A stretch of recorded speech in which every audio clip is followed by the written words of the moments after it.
Well, good morning. Welcome to Debbie's Back Porch. So glad to have you with us. Last night, I made homemade lo mein noodles. It was my first attempt, and they didn't turn out perfect. But I was pretty happy with what I accomplished, and I'm going to tell you what I learned in making these noodles. Here is the recipe. It's pretty simple. It was just a generic recipe I pulled off the internet. When I do it next time, I will do it different, and I'll tell you about the differences as we go along. Please pause and write down the ingredients. And as you're paused, hey, please give us a thumbs up and subscribe. And if you click the little button up at the top right, the little bell, then you'll get notice when I post new videos about twice a week. Now let's get cooking. We're going to weigh the ingredients for this recipe, and if you don't have a kitchen scale, you probably want to get one. So the recipe calls for 11 ounces of bread flour. Because bread flour is stronger in gluten, you get a little bit firmer noodles. I'm going to be honest with you, I think that I might have been better off with all-purpose flour. I haven't tried it yet with all-purpose flour, but the gluten in this was almost too strong. So the other two ingredients, well, not counting the salt, the eggs and the water, the recipe said to make a total of 5.5 ounces with the egg and the water. So you have 2 eggs and then enough water to make your total 5.5 ounces per the scale. And the recipe was very specific that you not add any more water to this recipe, that you just had to work it until this amount of water was absorbed into the 11 ounces of flour. Now, my baker's radar went off with the knowledge that when you're baking, weather conditions can determine how hydrated your flour gets. But I'm going to stick to this recipe and see what we've got. I'm going to show you here that's 5.5 ounces. And we're going to stick with that. And to my flour, I'm going to add a half teaspoonful of salt. And then I'll stir that in. And I'm actually going to try to do this recipe with chopsticks because that's what everything says you should do. Mix it with chopsticks until they won't mix it anymore, and then switch to your hands. And I happen to have some chopsticks because I often eat with them. And I'm just going to use those to mix this up. And, you know, I do have to say a word, though, for weighing your ingredients when you're making bread. You probably get a little bit better results if you weigh. I seldom do. But I probably should, and I will recommend that you do too. Now I'm going to beat the eggs and the water together till I get a little bit of foam on top. And that really doesn't take very long. And then we'll make a well in the bottom as much as I can. And we're going to pour the egg and water mixture in a little bit at a time and mix it together. Now I'm doing this by hand because I'm trying to do things in an authentic way. I'm not very skilled at Chinese food and Asian food, and I'm trying to master the technique as I go. And you're seeing one of my early efforts here. What I can tell you, the first real lesson I learned is that next time I'm doing this in my KitchenAid, the kneading on this gets very, very tedious. And it's a very strong dough when I'm done with it. And it would have, I think, probably I would have had better results in the KitchenAid. So next time I'm going to do it in the KitchenAid, and I'll tell you the points at which I think that was confirmed in my mind, that it would have been a better product if I'd used a pasta roller and my KitchenAid mixer. So that's about all I'm going to be able to do with the chopsticks. I'm going to get my hands right in here now and mix this. Now, the directions say just keep mixing it until you're able to pull all the flour in and the bowl pulls clean. And I'm going to time lapse this because I'll tell you right now, this took me at least 30 minutes. I sort of lost track of time. But you mix it as much as you can and then sort of dab it into the flour that's left and bring that in. If the directions had not been so specific not to add any more water, I would have added a couple of drops at a time. And in the long run, I think I probably would have had a better product, but I'm trying really hard to get it all in. And as I say, it took upwards of 30 minutes of working this a little bit at a time and trying to get all the flour hydrated. I don't know how this part would have worked in the KitchenAid, but I know it wouldn't have taken 30 minutes. And I'll share a little personal note here. Often when I make recipes of new things for you, I make them once or twice before I actually make a video. Sometimes I make a video and discard it. But this is my actual first attempt, and I was able to get all the flour worked in to get the whole thing into one piece. Now, it needs to hydrate, it needs to rest. So what I'm going to do is put it in the bowl. I'll put it in as much of a ball as I can. And I'm going to let you see the texture here. It's very rough and it's very, very stiff. But I'm going to try to make it into a ball. And then I'm going to cover it and let it rest. And I'll show you the bottom here too, so you can see how very rough and dry it is. So we'll put it in this bowl, and then I'm going to cover it with plastic wrap and let it rest for 30 minutes. And lesson learned, I should have let it rest for an hour. It gets much better after 30 minutes, but I let it rest again later, and it finally became workable, and I'll show you that when I get to it. But for right now, I'm going to go by the directions and let it rest for 30 minutes and I'll be back. And here we go. It's been 30 minutes. And I can already see a little bit of difference in the texture. It's still very stiff, but it works a little bit better.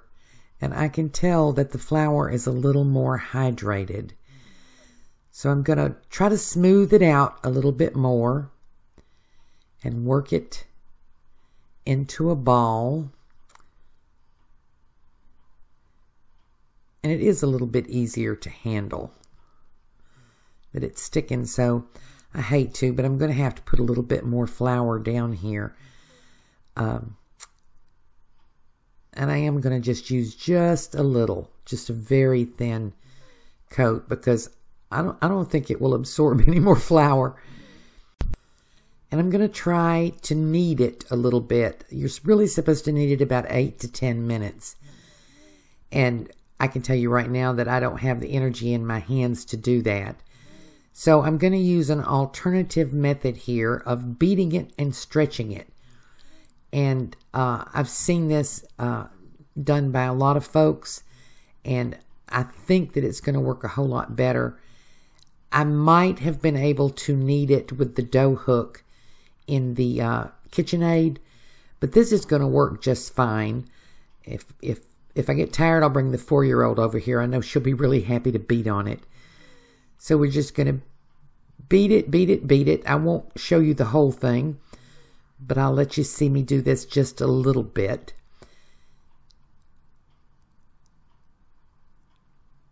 When I get it beat out a little bit, I'll try to roll it a little bit. And it's very, very stiff, but it is getting smooth. Roll it the other direction. I'll add a little more flour as I need to.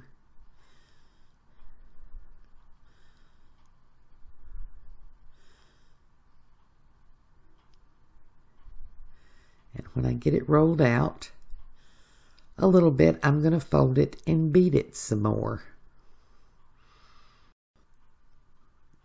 A little bit more flour. And I was really putting a lot of pressure on that rolling pin. And I'm going to put a lot of pressure beating it again. And I'll be back. And this is my second fold. And you don't have to keep track of the number of folds. You want to do this 8 to 10 minutes. And I'm probably about 4 minutes in. So I'm going to do a little stretching. And nothing in the directions for this said to stretch it. I just know that when you make some really stiff bread dough, a lot of times stretching does better than kneading and beating. So I'm going to stretch this. Very elastic. Okay, we're going to roll and fold and beat one more time. So I've been doing this about 10 minutes, and I'm just about at the end of my strength here. So it is to the point where you can sort of knead it in the regular way that you need. I'm going to fold this up and try to put it back into a ball. And it is a little bit more workable. And hindsight is 20/20. I should have put a couple of drops of water on this as I was going along. In spite of what the directions said, my common sense should have told me we need a little bit more water because I know the properties of flour and how the weather impacts it. So I'm going to tell you now, if it's still this dry after working it for 10 minutes, it needs a little bit more water. So I'm going to wrap it back up in the plastic wrap, and I'm going to let it rest about another 30 minutes. And then we'll be back. So it's been 30 minutes. Let's take it out and see if it has become a little bit more hydrated. And yes, I can really tell a difference in it now. And this is why I said at the beginning I should have let it rest an hour for that first rest. I mean, it's still very stiff, and it's still very hard to work with, but I can feel that there's more moisture in it. And so I should have let it rest an hour the first time. I think it would have been easier to work. Now I'm going to form this so that I can cut it in 3 very close to even pieces. And the original directions said to cut it in 2 pieces. But I can already tell that it will take me forever to roll out a piece that big. So I'm going to break it into 3 just because I think it will be easier to handle. And while I'm working on the first piece, I'll wrap these other 2 pieces back up in the plastic wrap, and hopefully they will hydrate just a little bit more and get a little easier to work with as we go. So I'm going to brush this off and maybe put just a tad more flour down and start to work with this piece. Now, let me just mention to you that if you have a regular big rolling pin with the rolling handles, you can do that. But this is easier to work with one of the straighter, just smaller rolling pins, which is the one that I'm showing you that I'm using today. But you can do it with any rolling pin. And I'm just going to spread this out a little bit, give myself a head start, and then I'll start rolling. And we want this to be very, very thin. Think about lo mein noodles and how thin they are.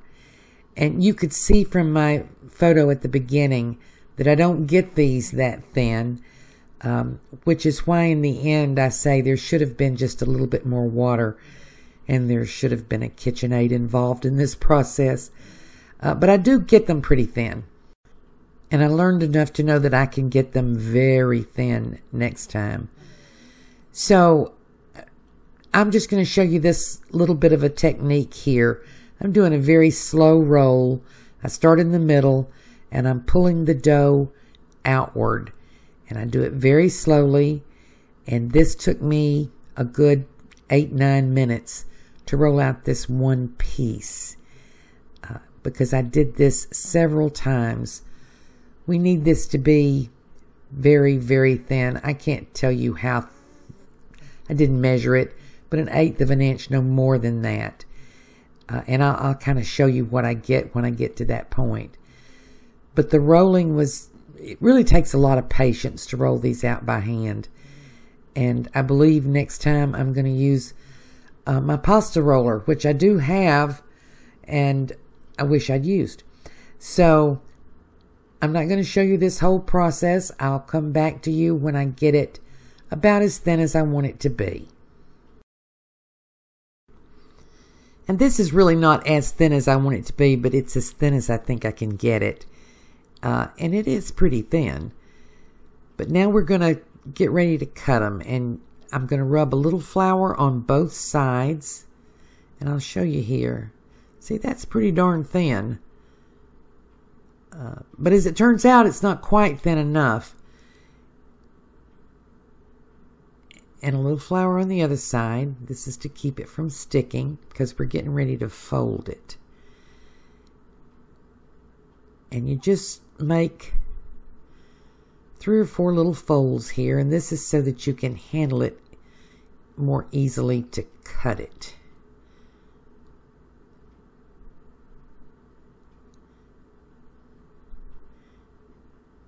And I've got a really good sharp knife here for cutting, and I don't want to cut my silicone baking sheet there, baking pad, so I'm going to move this over to the cutting board. And about halfway through this, I realized this is a glass cutting board and a ceramic knife, and I shouldn't be doing this. So I'll tell you now that I moved over to a regular cutting board. But you need to cut these just as thinly as you can. And I got them fairly thin. Looking back on it, I think I could have maybe gotten them just a little bit thinner. But not much. Not cutting by hand. So you just go through. And yes, I'm cutting each and every one of them by hand. And ask me why I'm making them instead of buying them, because they're very cheap. It's just because I wanted to be able to do it. And I thought you might want to be able to do it. So let's pull these loose here. My knife, I was trying to be careful not to dull my knife on the glass cutting board. And so there you go. Now you see these are a little bit bigger than what you would buy, but they're pretty darn small. And I'm just going to keep on until I get to the end of this and separate them out. Now see, you know, I sounded kind of negative as we went along, but I'm feeling pretty positive right now. I wish I could have cut them just a tiny bit smaller. I think I can with practice. And if I had used half the dough instead of a third, I could have gotten them a little bit longer. But hey, you know, I'm feeling pretty good about this. And feeling like this is something with some practice I might do on a regular basis. So as I separate them out, I'm going to put them over in a little bowl that I've got here and sprinkle a little flour on them. And then I've got, after this one, I've got 2 more sections to cut. I'll be back. And I moved over to my regular cutting board, and this is the second batch, and I have to tell you, that other 15 minutes or so resting, the flour hydrated even more, and it's getting easier and easier to work with them. One good lesson I've learned is, next time I make these, I'm going to let them rest a couple hours at least before I start the rolling. These are not too bad. So I'm going to put them in this bowl, sprinkle a little flour over them. I'll cut the next ones up, and when that's done, we're going to cook these up. Well, now they're all done. This is how many I have. These can be refrigerated for a little while. I'm going to stick them in the fridge until I make my beef for the beef lo mein, and then we'll cook them. So here I have about 2.5 quarts of boiling water with a little salt, about a half teaspoonful of salt. And make sure your water's boiling. And I'm going to just drop these in. And they should come to a boil and float to the top. And you want to let them boil about 3 or 4 minutes. Maybe a little less if you got yours thinner. I think I'm going to give these about 4 minutes. And excuse my little mess there. I'm cooking beef lo mein in my cast iron skillet over here. And I'll sort of separate them out. And you know, they're pretty firm. They're not coming apart when I drop them down in the water. Going to be a lot of starch in this water. And while these are cooking, I've put a little bit of sesame oil in the bottom of this bowl. And they've been cooking for about 4 minutes. But never having done this, I'm not sure they're done. So before I take them out, I'm going to pull just one out and bite into it. And see if they're done. See if they're a good texture. See if I'm going to do this again. So I fished one out and I'm going to bite into it after I blow on it a little bit. And you know, yeah, it's a good lo mein noodle. I'm pretty pleased about this. You know, I may wish they were a little thinner, but even if they're not, these are good. And I think I've learned enough from this process that I can make them in a much more easy way than working an hour on making lo mein noodles. You see, they're nice and firm, but they're soft when you bite them. Pretty happy with this. I'll get them all. And you know, I say all the time you don't have to have special equipment, and I don't have a wok, and I don't have a rice steamer, and I don't suggest you get one. Get one of these little spiders. They're pretty easy to find, and they're very handy. So in spite of all my whining, I'm going to count this as a qualified success, a learning experience, but not a waste of time. And my next video, I'm going to show you the wonderful beef lo mein that I used these for. Give this a try. You know, to me, there's just a benefit of making as much by hand as you can. And this was definitely worth the time. Hope you try it. Hope you like it. And hope to see you again tomorrow.